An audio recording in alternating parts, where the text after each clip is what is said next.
Well, for more on the US perspective, I spoke with Congressman Seth Moulton, who's a Democrat from Massachusetts and sits on the House Armed Services Committee. Congressman, thank you very much for being with us here on BBC News. As you, of course, know, we are now 2 months into this conflict, and Secretary of State Antony Blinken said today, talking about the conflict in Gaza, we are doing everything we can to ensure that civilians are protected. What are your thoughts on that? Is America doing enough in that regard? Well, the bottom line is that Israel isn't doing enough. And I say that not just because of the humanitarian catastrophe unfolding in Gaza, the terrible loss of innocent life, but the fact that Israel is simply not going to achieve military objectives if kills so many civilians. This is a principle of counterinsurgency warfare, that killing civilians tends to help terrorists recruit more to their cause. So we all want Hamas to be defeated. Israel must succeed in that mission. And my concern is that by killing too many civilians, it's not just a moral mistake, it's a military mistake as well. But of course, America is a key ally and supporter of Israel in this. Secretary Blinken has said that the administration is in almost constant discussion with Israelis to ensure that they know what their obligations are when it comes to the protection of civilians. But at the same time, we've also seen the administration bypass Congress to send more tank ammunition to Israel. Do you think that sends the right message? Well, I think that Israel should be held to the same standards, no more, no less, than every other nation to which we send military aid. And that should be the standard. So we shouldn't be making exceptions for Israel, but we also shouldn't be holding them to different standards than we apply to everyone else. Some of the people who are saying that we should condition aid to Israel are suggesting that we should ratchet up conditions on Israel that we don't have on nations like Saudi Arabia. And that's obviously inappropriate. Do you think, though, that Congress should have signed off on that shipment? As a member of Congress, I would much prefer that we sign off on these shipments. I'm certainly not going to abrogate the duty that we have in Congress, so I don't like to hear when the State Department is bypassing us on anything, whether it be aid to Israel or anything else.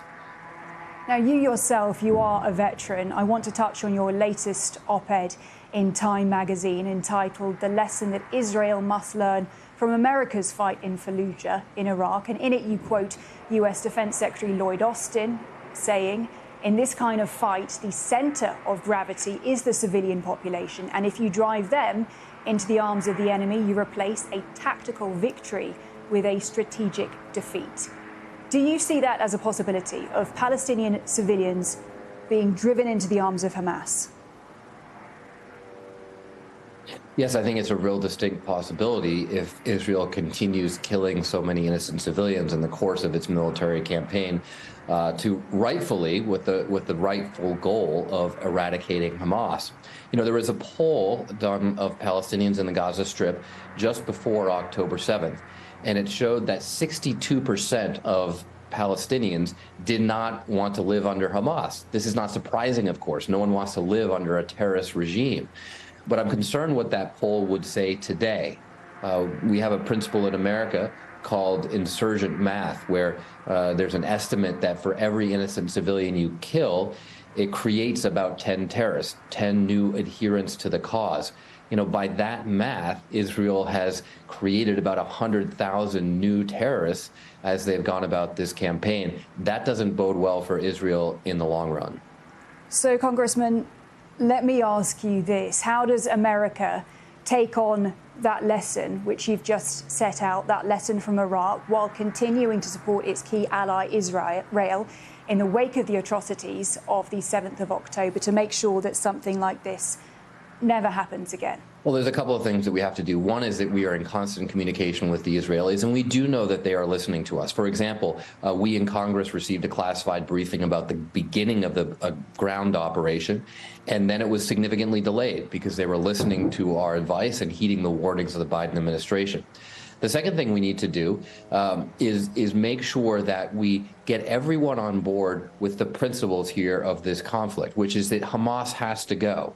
And if everyone can agree that Hamas has to go, then we can, on both sides of this, whether you're primarily concerned about Israel's success or primarily concerned about the fate of Palestinian civilians, you can realize that we should all share the same goal. We need to get rid of Hamas.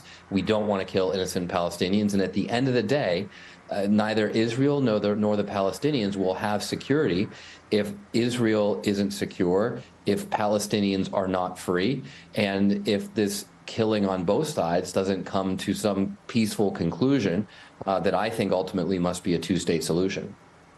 Now, as you're well aware, of course, Senate Republicans, they blocked foreign aid to both Ukraine and Israel over border demands this week. Are you concerned that infighting in Washington risks making the US appear to be an unreliable partner on the world stage? Yes, absolutely. And let's be clear, there's infighting primarily in the Republican Party. There's essentially a civil war playing out in the Republican Party. It came to a head in the House a couple months ago when they couldn't even have a speaker for 3 straight weeks, something that's never happened before in American history. And what's happening right now is Republicans are playing politics with national security. They're playing politics with aid to essential allies. And that sends a message to our adversaries, people like Vladimir Putin, people like Xi Jinping in China, who's contemplating doing in Taiwan exactly what Putin has done in Ukraine. It sends a message to them that they might be able to get away with this because America is not going to stand by our democratic allies. So we need to get our act together at home, provide the aid that Republicans and Democrats know needs to be provided, and stop playing politics with something that's essential, not just to Israel, not just to Ukraine, but fundamentally essential to our national security as well. Well, 2024 is an election year. According to a CBS YouGov poll this week, most Americans, they disapprove of President Biden's handling of the Israel-Hamas war. If you take a look at the numbers, 39% approve compared to 61% who do not. Briefly, if you don't mind, are you concerned that this could impact his chances for re-election? I am concerned it could impact his chances for re-election. I mean, that's pretty obvious from the poll. But at the same time, I think that a sober analysis of what the Biden administration has done and the leadership that the president has provided would tell you that he's really walking a narrow line here to get Israel what it needs, but also make sure they're not going overboard in their response to the heinous attacks of October 7th. Likewise in Ukraine, to get the Ukrainians what they need to win, but not provoking a larger war with Russia. The challenge, of course, is that it's easy to find critics on both sides. And I think that's what this poll shows, that there are a lot of things you can come up with to criticize the president. But the reality is that much worse outcomes, like starting a war with Russia or having a wider war in the Middle East, those are things that this president has definitely avoided. And we need to make sure he gets credit for that by the time of the election. Congressman Seth Moulton, thanks so much for your time. Thank you, Helena.